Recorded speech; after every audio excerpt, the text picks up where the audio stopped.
propriétés. Soit f, une fonction du second degré, dont la forme canonique est f de x égale a fois x moins alpha au carré plus bêta. Le sens de variation de la fonction f dépend du signe de a. Si a est supérieur à 0, alors la parabole est tournée vers le haut, c'est-à-dire que les branches qui vont vers l'infini sont vers le haut. Et donc, au niveau du sens de variation de la fonction f, on a une fonction f qui est d'abord décroissante, puis croissante. Ici, on indique les coordonnées du sommet de la parabole. Ensuite, si a est négatif, si a est inférieur à 0, alors on a une parabole qui est tournée vers le bas.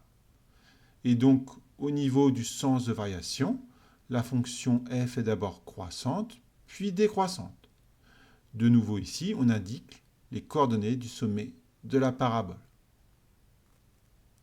Exemple. Donc, dressez le tableau de variation de chaque fonction ci-dessous. Commençons par la fonction f, dont la forme développée est 2x² moins 4x moins 1. On nous donne pour indication la forme canonique qui est 2 fois x moins 1 au carré moins 3. Pour pouvoir dresser le tableau de variation, on commence par regarder le coefficient a, qu'on retrouve ici dans la formule développée et ici dans la formule canonique. Puisque le coefficient a est égal à 2, c'est supérieur à 0, c'est positif, donc on a une parabole qui est tournée vers le haut. Donc si la parabole est tournée vers le haut, on a une fonction f qui est d'abord décroissante, puis croissante. Ensuite, on indique ici les coordonnées du sommet S de la parabole en se basant sur la forme canonique.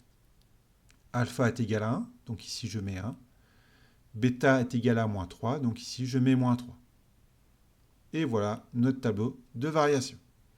On peut vérifier notre réponse graphiquement en regardant ici la courbe de la fonction f sur sa calculatrice. Ici, les coordonnées du sommet S, c'est bien 1, moins 3. Et ma fonction f, elle est bien décroissante, puis croissante. Deuxième exemple.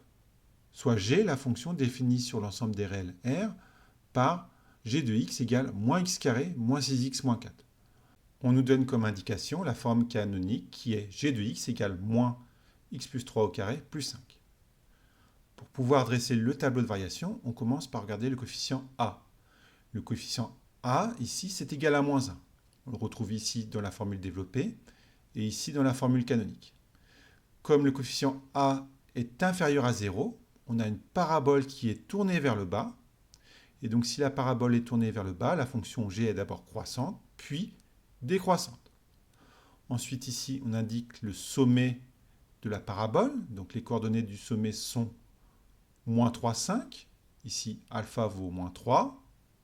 Et bêta, ici, vaut 5. Et voilà le tableau de variation. On peut vérifier son résultat à l'aide de la calculatrice. Et donc si on trace la courbe de la fonction g, on remarque bien que les coordonnées du sommet S, c'est bien moins 3, 5. Et on remarque bien que la fonction g, elle est d'abord croissante, puis décroissante.